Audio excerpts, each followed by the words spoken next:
Welcome to A1 TV Telugu news. Jubilee Hills నియోజకవర్గంలో రాజకీయ వేడి పెరుగుతోంది. బీసీ సమస్యల విషయంలో కనపడని బీఆర్ఎస్ నేతలు ఎన్నికలు సమీపిస్తుండటంతో ఇప్పుడు ప్రజల వద్దకు వస్తున్నారనే విమర్శలు వెలువెత్తుతున్నాయి. ఓటర్లకు జాగ్రత్తగా ఉండాలని పిలుపునిస్తూ బీసీ కులగణన, బీసీ బంధు వంటి కార్యక్రమాల సమయంలో ప్రజల కోసం నిలబడిన నాయకులు ఇప్పుడు ఓట్ల కోసం తిరుగుతున్నారని స్థానిక బీజేపీ నేతలు వ్యాఖ్యానించారు.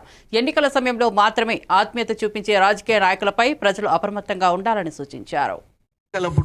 ఒక రెండు అచ్చోసిన ఆంబోతులు లెక్క హైదరాబాద్ నగరంలో సంచరిస్తున్నాయి. కేవలం ఎన్నికల సమయంలో ప్రతిపక్ష పాత్ర పోషించే సమయంలో ప్రజలకు సమస్యలు ఉన్నప్పుడు వెనకబడ్డ వర్గాలకు మంచి చేయాలని బీసీ కులగణన చేసినప్పుడు బీసీ బంద్ జరిగినప్పుడు ఈ రెండు కనపడవు. కేవలం ఈరోజు జూబ్లీహిల్స్ ఎన్నికల డిపాజిట్ గల్లంతు జరుగుద్దేమోనన్న భయంతో ఇవాళ హైదరాబాద్ నగరంలో గల్లీ గల్లీలో తిరిగి ప్రజలను తప్పుతో పట్టించే ప్రయత్నం చేస్తున్నారు. 2023లా వీళ్ళ దౌర్భాగ్యపు 10 ఏళ్ల పాలనను తట్టుకోలేక ఊరి దాటిచ్చి ఫామ్ హౌస్ దాకా వదిలిపెట్టొచ్చారు. 10 నాళ్ళు కాకముందే 10 ఏళ్ల దరిద్ర పాలన ప్రజలు తీర్పిచ్చిన విషయాన్ని మర్చిపోయి కాంగ్రెస్ పార్టీ అధికారంలోకి వచ్చిన 10 రోజులు కాకముందే వీళ్ళిద్దరు కలిసి ఊరి మీద పడ్డరిగా. జూబ్లీహిల్స్ ఓటర్లకు నేను విన్నపించుకునేది ఒకటి, వీళ్ళు కేవలం ఎన్నికలను దృష్టిలో పెట్టుకునే ఈరోజు మీ ముందుకు వస్తారు. వీళ్ళు గతంలో మీ అందరికి తెలుసు వీళ్ళ మాట ఎట్లా మారుతుందో. అది కేటీ రామారావు గారి మాట. గతంలో ఈ హైదరాబాద్ నగరంలో తెలంగాణ వచ్చిన తర్వాత చంద్రబాబు నాయుడు అంటోడు హైదరాబాద్లోనే ఉండొద్దు, చంద్రబాబు అంటే ఆయనకు హైదరాబాద్ తోటి ఏం సంబంధము, నియంత పాలన అంటే ఇక్కడ ఎవ్వడు ఆంధ్ర అనే ఊసే ఎత్తొద్దు, ఆంధ్ర పాలకుల ముచ్చట ఇక్కడ వద్దని చెప్పిన ఆయన ఇలా జూబ్లీహిల్స్ ఎన్నికలు వచ్చినాయని చెప్పి కొత్త దుకాణం స్టార్ట్ చేసిండు. బ్రహ్మాండమైన నాయకుడు చంద్రబాబు నాయుడు గారు బ్రహ్మాండంగా డెవలప్ చేసిరు హైదరాబాద్ని. రాజశేఖర రెడ్డి గారు కూడా బ్రహ్మాండంగా చేసిరు అని చెప్పి ఉమ్మడి రాష్ట్రంలో పాలించినటువంటి నాయకులు, హైదరాబాద్ నగరాన్ని డెవలప్ చేసినటువంటి నాయకుల పేర్లే ఉచ్చరించొద్దనుకున్న వాళ్ళు ఇలా కేవలం ప్రతి ఎన్నికలప్పుడు జగన్మోహన్ రెడ్డి ప్రభుత్వం ప్రజల మనసును గెలుచుకున్నదని, ఆయన ప్రజల కోసం పెట్టే ప్రభుత్వం నడుపుతున్నారని ఎమ్మెల్సీ పార్వతిరెడ్డి చంద్రశేఖర్ రెడ్డి అన్నారు. అయితే చంద్రబాబు పాలన దోచుకునే విధంగా ఉందని తీవ్ర వ్యాఖ్యలు చేశారు. జగన్మోహన్ రెడ్డి సంపద సృష్టించే ప్రభుత్వం నడిపిస్తే చంద్రబాబు సంపదను స్వాహా చేసే ప్రయత్నం నడిపారని విమర్శించారు. అలానే 10,224 లాంగ్వేజ్ పండిట్లకు ప్రమోషన్స్ ఇచ్చినారు. 2,569 మంది పిఎన్ఎల్కి ప్రమోషన్స్ ఇచ్చినారు. ఏకంగా 25,000 మందికి 5 సంవత్సరాల ప్రమోషన్స్ కనిపించినటువంటి ఘనత ఏ ప్రభుత్వంలో కూడా ఉండదు, జగన్మోహన్ రెడ్డి గారు చేసినటువంటిది. అలానే సర్వే ఎంప్లాయీస్ కి 20 సంవత్సరాల నుంచి వాళ్ళకి ప్రమోషన్స్ లేకపోతే ఆ ప్రమోషన్స్ ఇచ్చినటువంటి ఘనత జగన్మోహన్ రెడ్డి గారిది. అలానే 25 సంవత్సరాల క్రితం 98 డిఎస్సీలు అన్యాయం అయిపోయినటువంటి టీచర్స్ కి సంబంధించి వారందరికీ కూడా ఉద్యోగాలు ఇచ్చినటువంటి ఘనత జగన్మోహన్ రెడ్డి గారి. 15 సంవత్సరాల క్రితం 2008 డిఎస్సీలో అన్యాయమైనటువంటి 4,000 చిల్లర మంది అందరికీ కూడా ఉద్యోగాలు ఇచ్చినటువంటి ఘనత జగన్మోహన్ రెడ్డి గారిది. మీరు 2018లో డిఎస్సీ వేసి ఉద్యోగాలు ఇవ్వకుండా పోతే అక్కడ ఉన్నటువంటి 8,000 మందికి కూడా ఉద్యోగాలు ఇచ్చినటువంటి ఘనత జగన్మోహన్ రెడ్డి గారిది. నాడు నేడు ద్వారా 43,000 స్కూల్స్ ని రెనోవేట్ చేసి అద్భుతంగా తయారు చేసి టీచర్లకు కానీ ఉద్యోగస్తులకు కానీ అందరికీ కూడా ఒక మంచి వర్క్ అట్మాస్ఫియర్ తెప్పించినటువంటి ప్రభుత్వం జగన్మోహన్ రెడ్డి గారిది. ఇన్ని చేసిన తర్వాత జగన్మోహన్ రెడ్డి గారి ప్రభుత్వాన్ని గురించి మీరు ఆడిపోసుకున్నట్టుగా మాట్లాడటం ఎంతవరకు సమంజసం అన్నది మీరు అందరూ కూడా ఆలోచించుకోవాలా. అలానే కాంట్రాక్ట్ ఎంప్లాయీస్ కానీ, పారిశుద్ధ్య కార్మికులు కానీ, హోమ్ గార్డులకు కానీ, అంగన్వాడీ వర్కర్స్ కానీ, వెలుగు యానిమేటర్స్ కానీ, యూనివర్సిటీలో ఉండే అకాడమిక్ కన్సల్టెంట్స్ కానీ డిపార్ట్మెంటల్ ఎగ్జామ్స్ పెట్టేటప్పుడు కూడా నెగటివ్ మార్కులు తీసుకొని వచ్చి చంద్రబాబు నాయుడు గారు ఆ రోజు ప్రమోషన్స్ లేకుండా ప్రభుత్వ ఉద్యోగులు చేస్తే ఆ నెగటివ్ మార్కుల విధానాన్ని తీసేసి మొట్టమొదటిసారిగా ప్రమోషన్లన్నింటికీ కూడా సులభతరం చేసినటువంటి ఘనత జగన్మోహన్ రెడ్డి గారిది. అలానే 10,224 లాంగ్వేజ్ పండిట్లకు ప్రమోషన్స్ ఇచ్చినారు. 2,569 మంది పిఎన్ఎల్కి ప్రమోషన్స్ ఇచ్చినారు. ఏకంగా 25,000 మందికి 5 సంవత్సరాల ప్రమోషన్స్ కనిపించినటువంటి ఘనత ఏ ప్రభుత్వంలో కూడా ఉండదు, జగన్మోహన్ రెడ్డి గారు చేసినటువంటిది. అలానే సర్వే ఎంప్లాయీస్ కి 20 సంవత్సరాల నుంచి వాళ్ళకి ప్రమోషన్స్ లేకపోతే ఆ ప్రమోషన్స్ ఇచ్చినటువంటి ఘనత జగన్మోహన్ రెడ్డి గారిది. అలానే 25 సంవత్సరాల క్రితం 98 డిఎస్సీలు అన్యాయం అయిపోయినటువంటి టీచర్స్ కి సంబంధించి వారందరికీ రియాజ్ దాడిలో మృతి చెందిన కానిస్టేబుల్ ప్రమోద్ కుటుంబాన్ని డీజీపీ శివధర్ రెడ్డి పరామర్శించారు. ఈ సందర్భంగా ఆయన మాట్లాడుతూ ప్రమోద్ అందరితో కలిసిమెలిసి ఉండేవాడని, విధి నిర్వహణలో ఏమాత్రం తగ్గేవాడు కాదని తెలిపారు. అంత మంచి వ్యక్తిని కోల్పోవడం ఎంతో బాధాకరమని విచారం వ్యక్తం చేశారు. ప్రమోద్ కుటుంబానికి పోలీస్ శాఖతో పాటు ప్రభుత్వం అండగా ఉంటుందని హామీ ఇచ్చారు. 300 గజాల ఇంటి స్థలము, పోలీస్ డిపార్ట్మెంట్ పరంగా వచ్చేటువంటి భద్రత, తర్వాత ఇన్సూరెన్సు అట్లాంటివన్నీ కూడా కలిసి వాళ్ళ అనౌన్స్ చేసిండ్రు పోలీస్ కమెమరేషన్ పరేడ్లో. వారి ముగ్గురు చిన్న పిల్లలు ఉన్నారు, మగ పిల్లలు, ప్రైమరీ స్కూళ్ళు ఇంకా స్కూల్ పోనీ వయసులో ఉన్న వాళ్ళు ఉన్నారు. వారికి సంబంధించినటువంటి బాగోగులు చూసేందుకని చెప్పి వారిని ఒకసారి పలకరించేందుకని చెప్పి ఇక్కడ వచ్చినాం. వారి గురించి ప్రమోద్ కుమార్ గురించి నేను జనరల్గా ఎంక్వైరీ చేసినాను అక్కడ హైదరాబాద్ ఉన్నప్పుడు కూడా. చాలామంది ఆయన గురించి చెప్పేది ఏంటంటే ఈ వర్గము ఆ వర్గం అనకుండా, ఈ మతం ఆ మతం అనకుండా అందరితో కలిసిమెలిసి ఉండేవాడు. ఒక తలలో నాలుకలాగా ఉండేవాడు. అసలైన పోలీస్ ఆయన. మంచి కష్టాలు ఉన్నప్పుడు ఆదుకునే టైపు. అట్లానే విధి నిర్వహణలో చాలా ఇంకా ముందు ఆడకుండా గట్టిగా చేసేవాడని చెప్పి నాకు తెలిసింది. అటువంటి మంచి మెరుగైనటువంటి పోలీసును కోల్పోయినందుకని చెప్పి పోలీస్ శాఖ చింతిస్తున్నది. వారి కుటుంబానికి సహానుభూతి అందజేస్తున్నది. So thank you very much.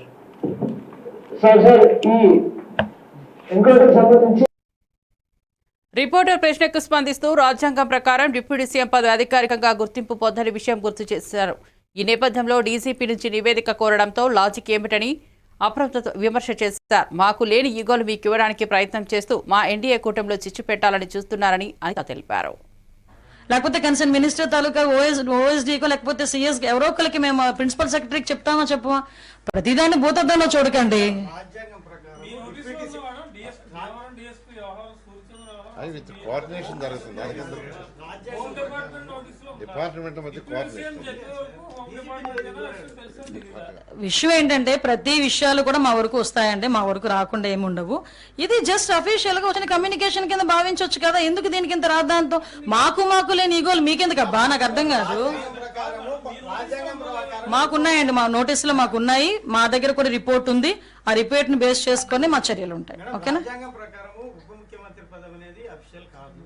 అట్లాంటప్పుడు సీఎంఏ సుప్రీము. అట్లాంటి టైంలో పవన్ కళ్యాణ్ ఈ డీజీపీని నివేదిక కోరి, మాది ఎన్డీఏ కూటమండి. మేము ఒక విషయం చెప్పనా, మీ ఇలాంటి క్వశ్చన్స్ లాస్ట్ గవర్నమెంట్ లో సీఎం ని మీరు అడుగుంటే ఈ పొజిషన్ ఉండేది కాదు ఈ రోజు మాకు. అదే కాదు చెప్తున్నా, ఇలాంటి క్వశ్చన్స్ ప్రీవియస్ సీఎం ని మీరు అడుగుంటే, లాస్ట్ సీఎం ని మీరు అడుగుంటే ఇలాంటి పరిస్థితులు ఇప్పుడు సొసైటీ కూడా వచ్చి ఉండేవి కాదు. నేనేమంటానంటే ఈ రోజు మేము అందరం ఎన్డీఏ కూటమిలో ఏదో రకంగా చిచ్చు పెట్టాలని చూస్తారు.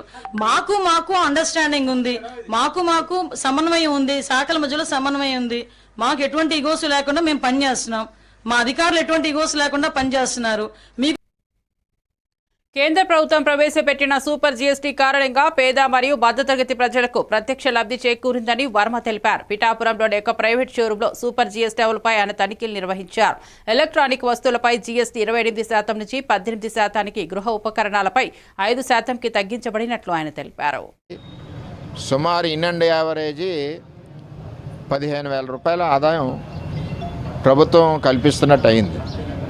ఈ జీఎస్టీ ఇంప్లిమెంటేషను కూటమి ప్రభుత్వం చంద్రబాబు నాయకత్వంలో ప్రతి చోట అవుతుందా లేదా అన్నదే ఒకసారి చెక్ చేయడానికి మేము రావడం జరిగింది. క్లారిటీగా ఏ ఐటెంకి ఏదైతే రూల్ ప్రకారం జీఎస్టీ పర్సెంటేజ్ తగ్గించారో దాని ప్రకారం పాత రేటు, ఆఫ్టర్ జీఎస్టీ రెడ్యూస్ ఉన్న కొత్త రేట్లు కూడా షాపుల్లో, పిఠాపురంలో అన్ని చోట్ల ఉన్నాయి. ప్రజలను కోరేది ఏంటంటే మీరు వస్తువు కొనేటప్పుడు ఇది వరకు మీద తగ్గాలి కదా. జీఎస్టీ పర్సెంటేజ్ ఇంత, సబ్బులకి జీఎస్టీ పర్సెంటేజ్ ఉంది, షాంపూలకి జీఎస్టీ పర్సెంటేజ్ ఉంది. మరి ఇవన్నీ రెగ్యులర్గా ఇళ్లలో వాడే వస్తువులే కదా. ఇవన్నిటి మీద పిల్లల స్కూల్ బుక్స్కి జీఎస్టీ పర్సెంటేజ్ రెడ్యూస్ చేశారు. అంచేత ప్రజలు కూడా ఒక షాప్కి వెళ్ళినప్పుడు అడగాలి. షాప్ యాజమాన్యాలు కూడా కరెక్ట్గానే చేస్తున్నారు. దీనివల్ల కొనుగోలుదారులు ఎక్కువయ్యారు. ఎందుకంటే రేటు తగ్గించడం వలన పేదవాడికి అందుబాటులోకి వెళ్తుంది.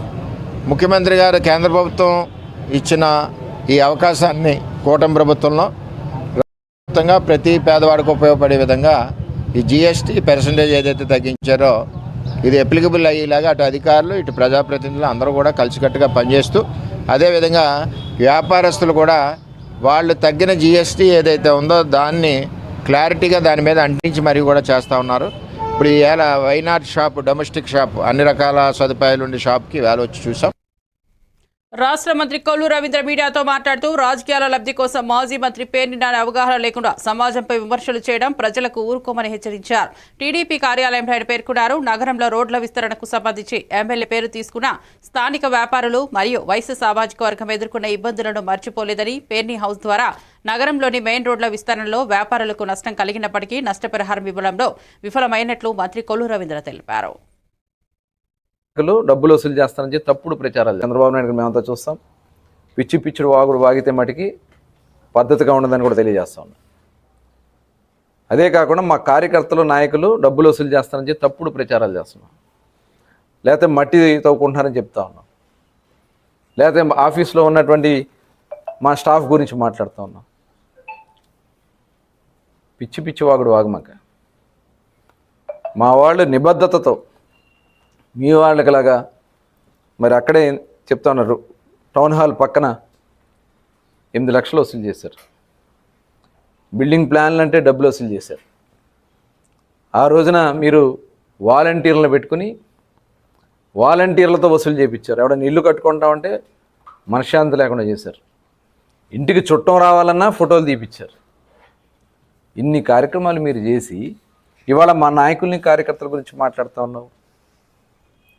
నీతిగా నిజాయితీగా దాదాపు 45 సంవత్సరాలుగా 43 సంవత్సరాలుగా అంకిత భావంతో పనిచేసినటువంటి పార్టీ తెలుగుదేశం పార్టీ.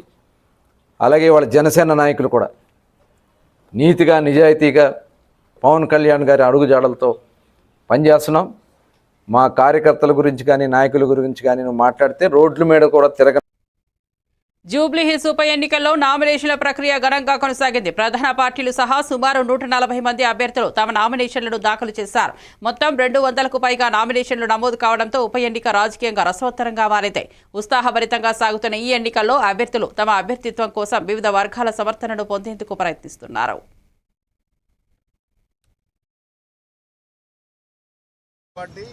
ఓట్లు తెచ్చి పెడితే మంచి మెజార్టీతో జూబ్లీహిల్స్ సెలక్షన్ గెలుస్తాయి. రైతులు, నిరుద్యోగులు, రెగ్యులర్ వేశారని చెప్తున్నారు. వేసుకునే అవకాశం ఉంది. ఏ కార్యక్రమం చేపట్టినా కాంగ్రెస్ పార్టీ ఈ రాష్ట్ర అభివృద్ధి, రాష్ట్ర సంక్షేమం, రాష్ట్ర అభివృద్ధి ఫలాలు ఆశించే విధంగానే కార్యక్రమాలు చేస్తా ఉంది. నిరుద్యోగులు నామినేషన్ వేస్తే మంచిదే కానీ నిరుద్యోగులు కూడా ఆలోచించుకోవాలి. గత 10 ఏళ్ల కాలంలో ఎన్ని ఉద్యోగాలు కేసీఆర్ ఇచ్చాడు, రేవంత్ రెడ్డి గారు ముఖ్యమైన తర్వాత ఎన్ని ఉద్యోగాలు ఇచ్చారు, ఆ వ్యత్యాసం ఎంత, ఆ తేడా ఒకసారి చేసుకుంటే అర్థమవుతుంది. కానీ ముఖ్యమంత్రి గారు వినున్నారు, వారి పర్యవేక్షణ సరైన నిర్ణయం వస్తుంది. ప్రజలు కూడా కాంగ్రెస్ పార్టీకి హైదరాబాద్ లో జూబ్లీహిల్స్ అవకాశం ఇస్తారు. గత 3 నెలలుగా జరుగుతున్న అభివృద్ధి కానీ గత 2 సంవత్సరాలుగా వచ్చినట్టు సంక్షేమ పథకాలు, సన్న బియ్యం కావచ్చు, వైట్ రేషన్ కావచ్చు, ఇవన్నీ కూడా ప్రజలను ఆకర్షితులు చేస్తున్నాయి. అంటే ఒక్కొక్కటిగా 6 గంటల ఎన్నికలు కూడా నెరవేరుతాయి. ప్రజలకు ఆ నమ్మకం ఉంది. ఈ రోజు నామినేషన్ లాస్ట్ డే అయినందువల్ల రాజానగరం ఎమ్మెల్యే బలరామకృష్ణ మాట్లాడుతూ మరిన్ని కుట్రల ఆరోపణలు జరిగినా కూటమి పాటు ప్రజలకు సేవలందిస్తూ కలిసి పోటీ చేస్తుందని తెలిపారు. ఈ వ్యాఖ్యల్లో కూటమి ప్రభుత్వ స్థిరత్వం సంకల్పాన్ని స్పష్టంగా వ్యక్తం చేశారు. ఎక్కడా లేదు, ఎక్కడ ఉండదో కూడా. రాజకీయ స్వలాభాల కోసం కాపు కమ్మలకి గ్యాపులు ఉన్నాయని చెప్పి అలా సృష్టించారు. కానీ కాపులు కమ్మలు కలిసి ఎక్కడైనా దెబ్బలాడుకున్నారా? మొదటి నుంచి ఇదొక రకమైన బాణీని అలవాటు చేశారు వాళ్ళ రాజకీయ లబ్ధి కోసం. పవన్ కళ్యాణ్ కాపు నాయకుడు కాదు, అన్ని కులాలని కలిపి ప్రజలు పాలించడానికి వచ్చిన మహనీయుడైన. కూటమి ప్రభుత్వం ఖచ్చితంగా 15 ఏళ్ల కాలం పాటు ఉంటది. కూటమి ఖచ్చితంగా 3 సార్లు ఎలక్షన్ ఖచ్చితంగా వెళతాము. 3 సార్లు 15 ఏళ్ల పాటు మంచి సుపరిపాలన అందిస్తాము. అన్ని రకాలుగా విధ్వంసానికి గురైనటువంటి ఆంధ్రప్రదేశ్ ట్రాక్ ఎక్కించాలి అని అంటే ఖచ్చితంగా 15 ఏళ్ళు పడుతుంది. ఆ 15 ఏళ్ళ కాలం కూటమి ప్రభుత్వం కలిసే ఉండదు. ఎన్ని కష్టాలు వచ్చినా, ఎన్ని ఇబ్బందులు వచ్చినా, చిన్న చిన్న గ్యాప్లు ఇలాంటివి సృష్టించినా, ఏం చేసినప్పటికీ తెలుగుదేశం, భారతీయ జనతా పార్టీ, జనసేన ఖచ్చితంగా మెడికల్ కాలేజీలపై జీఎంఓ 107, 108, 133పై జగన్మోహన్ రెడ్డి సంతకాలు తనిఖీ చేస్తోందని విమర్శలు వెలువెత్తుతున్నాయి. కూటమి ప్రభుత్వం పీపీపీ విధానంలో మెడికల్ కాలేజీలను నిర్మించి పేదలకు అత్యాధునిక వైద్య సేవలు అందిస్తున్న సమయంలో వైసీపీ పార్టీ దీని మీద బురద జల్లే ప్రయత్నం చేస్తున్నారని పార్టీ నేతలు పేర్కొన్నారు. 3,000 కోట్లు ఖర్చు పెట్టారు. తర్వాత సర్వే రాళ్ళ మీద మీ ఫోటోలు వేసుకోవడానికి 1,000 కోట్లు ఖర్చు పెట్టారు. దాని తర్వాత మీ సలహాదారులు, మీ సాక్ష్యపత్రిక, వాటికి 2,000 కోట్లు ఖర్చు పెట్టారు. పర్యావరణాన్ని కూడా లెక్క చేయకుండా ఋషికొండలో నీ ఇంద్రభవనం కట్టుకోవడానికి 500 కోట్లు ఖర్చు పెట్టారు. ఇలా ఎన్ని వేల కోట్లు ప్రజాధనాన్ని వృధా చేసే బదులు ఈ మెడికల్ కాలేజీని కట్టిండొచ్చుగా మిస్టర్ జగన్మోహన్ రెడ్డి అని అడుగుతున్నాను. జగన్మోహన్ రెడ్డి ఆ రోజు అధికారంలో ఉన్నప్పుడు. ఈరోజు గగ్గులు పెట్టాలి, కోటి సంతకాల సేకరణ ఎందుకు? మీ మొహం చేసుకోవడానికి కూడా పనికిరాదు మీ కోటి సంతకాల సేకరణ. ఈరోజు పీపీపీ విధానంలో ఎన్ని మెడికల్ సీట్లు మనకు అదనంగా వచ్చినాయి? 220 పైగా మెడికల్ సీట్లు మనకు అదనంగా వచ్చినాయి. దాంట్లో దాదాపు 120-130 సీట్లు పేద విద్యార్థులకి ఉపయోగపడిపోతా ఉన్నాయి. ఉన్నది లేనట్టుగా, లేనిది ఉన్నట్లుగా మాట్లాడటం, ఇష్టారాజ్యంగా బరితెగించిన విధానంతో చేయటం అనేది కూడా జగన్మోహన్ రెడ్డి ప్రభుత్వానికి కూడా ఈరోజు దీని నుంచి రావాల. భాష కూడా మారలా. ఇంకా పర్యటనకి వెళ్ళినప్పుడు అదే భాష రప్ప రప్ప అంటాం, నరుకుతా అంటాం, ఇంకా ఇంకా ఇంకా ఇంకా ప్రజలు నరికే కదా మిమ్మల్ని 24 ఎన్నికల్లో 151 నుంచి 11 సీట్లు తీసుకొచ్చారు. మీరు ఆ నరికిన తర్వాత కూడా ప్రజలు ఇంకా మీలో మార్పు రాలేదంటే మీ మొహాలకు రంగులు వేసుకోవడానికి 3000 కోట్లు ఖర్చు పెట్టారు. తర్వాత survey. AP Gowda corporation chairman Veeranki Gurumurthy media సమావేశంలో వ్యాఖ్యానించారు. జయబ్రాండ్స్ ద్వారా బడుగుల జీవితాలను చీకటిమయం చేసిన చరిత్ర వైసీపీకి చెందినదని చెప్పారు. ఎన్టీఆర్ భవన్ సమావేశం ప్రత్యక్ష ప్రసారం చేయబడింది. అందుకే తక్షణమే దీనికి కారణమైనటువంటి మరి మొన్న 2024 ముందు జయచంద్రారెడ్డి తెలుగుదేశం పార్టీలోకి వస్తే వైసీపీ నుండి ఈరోజు ఆయన ప్రమేయం ఉందంటే తక్షణమే పార్టీలో నుంచి సస్పెండ్ చేసాం. ఇదే జగన్మోహన్ రెడ్డి విజయవాడలో మల్లాది విష్ణు గారి బార్లో ఆ రోజు కల్తీ మద్యం తాగి 6 చనిపోతే ఇదే వ్యక్తికి 2019లో అసెంబ్లీల ఎన్నికల్లో సీట్ ఇచ్చి పోటీ చేయించారు. 2014లో సర్వేపల్లి కావలి నియోజకవర్గంలో వైసీపీ అభ్యర్థులు ఉన్న కాకాని గోవర్ధన్ రెడ్డి, రామిరెడ్డి ప్రతాప్ కుమార్ రెడ్డి కల్తీ మద్యంలో అమాయకులను చనిపోతే ఆ రోజు కేసులు ఉన్నమాట వాస్తవం కాదా? మరి వాళ్ళ పార్టీలోనే ఉంచుకున్నాడు కదా జగన్మోహన్ రెడ్డి. వాళ్ళ తర్వాత శాసనసభ్యులుగా చేశారు, మంత్రులుగా చేశారు కదా. చిత్తశుద్ధి లేనట్టే కదా. మాకు మా నాయకుడికి అంతేకాదు జంగారెడ్డి గూడెంలో నాటుసారా తాగి 27 మంది చనిపోతే, అమాయకులు చనిపోతే కనీసం పోస్ట్ మార్టం లేకుండా కేసును పక్కదారి పట్టించిన మాట వాస్తవం కాదా అని చెప్పి నేను అడుగుతా ఉన్నా. అందుకే తక్షణమే దీనికి కారణమైనటువంటి డాక్టర్ లింగం యాదవ్ టీపీసీసీ అధికార ప్రతినిధి బీఆర్ఎస్ ఎమ్మెల్యే సుధీర్ రెడ్డికి హెచ్చరిక చేశారు. వీన్ యాదవ్ పట్ల సుధీర్ రెడ్డి చేసిన అనుచిత వ్యాఖ్యలు రాజకీయంగా గుర్తించలేనివని గుర్తు చేశారు. ఈ ఘటనపై కాంగ్రెస్ పార్టీ కఠినంగా స్పందిస్తూ ఎలాంటి అసభ్య లేదా వివాదాస్పద వ్యాఖ్యలు చేయకుండా జాగ్రత్తగా ఉండాలని వార్నింగ్ ఇచ్చారు. ఒక ఎమ్మెల్యే ఉన్నావు, మరి నీ యొక్క చరిత్ర తెలియదా? నువ్వు ఆనాడు ఎట్లొచ్చినావు? ఒక కేబుల్ ఆపరేటర్ నుంచి నీ జీవితాన్ని ప్రారంభించి ఇవాళ 1000 కోట్లు నీకు ఎట్లొచ్చినాయి? ఇవాళ ఖబర్దార్ సుధీర్ రెడ్డి, ఇంకొకసారి బీసీ నాయకుడిని అవమానకరంగా మాట్లాడితే బిడ్డ తెలంగాణలో తిరగలేవు. నిన్ను రాబో ఎలక్షన్ లో తెలంగాణ ప్రజలే నీకు బుద్ధి చెప్తారు. ఇప్పటికైనా నువ్వు చేసిన తప్పు సరిదిద్దుకో. ఎమ్మటే ఇవాళ జూబ్లీస్ ప్రజలకు, బీసీ నాయకులకు, నవీన్ కుమార్ యాదవ్ కు నువ్వు క్షమాపణ చెప్పవలసిందిగా డిమాండ్ చేస్తున్నాం. అంటే ఇవాళ ఎలక్షన్ లో ఎట్లయినా ఇవాళ కాంగ్రెస్ పార్టీ గెలుస్తుంది, నవీన్ యాదవ్ గెలుస్తుండు. ఇవాళ బీఆర్ఎస్ పార్టీకి అక్కడ డిపాజిట్లు కూడా రావనే ఇవాళ ఒక కుట్ర కోణంతో, ఒక దురుద్దేశంతో ఇష్టం వచ్చిన రీతి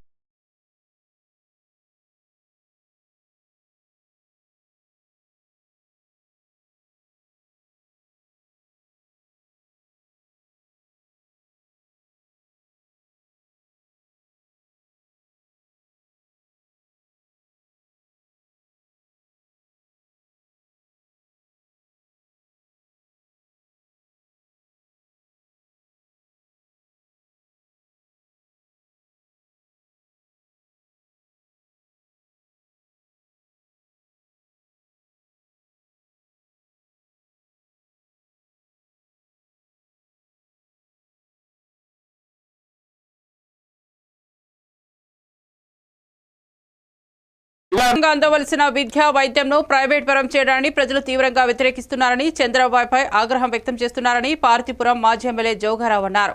పార్తీపురం మన్యం జిల్లా కేంద్రంలోని జగన్నాథపురం మరియు బెలగాం ప్రాంతాలలో వైఎస్ఆర్సీపీ ఆధ్వర్యంలో చేపట్టిన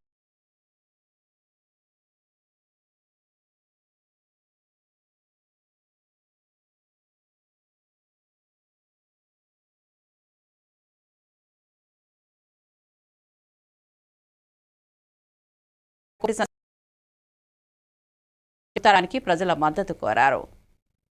ఇస్తాము, ప్రైవేట్ వ్యక్తులు కంప్లీట్ చేస్తామని చెప్పి ఇది సుమారుగా ఈ భూమి విలువ 125 కోట్లు ఉంటుంది తల్లి.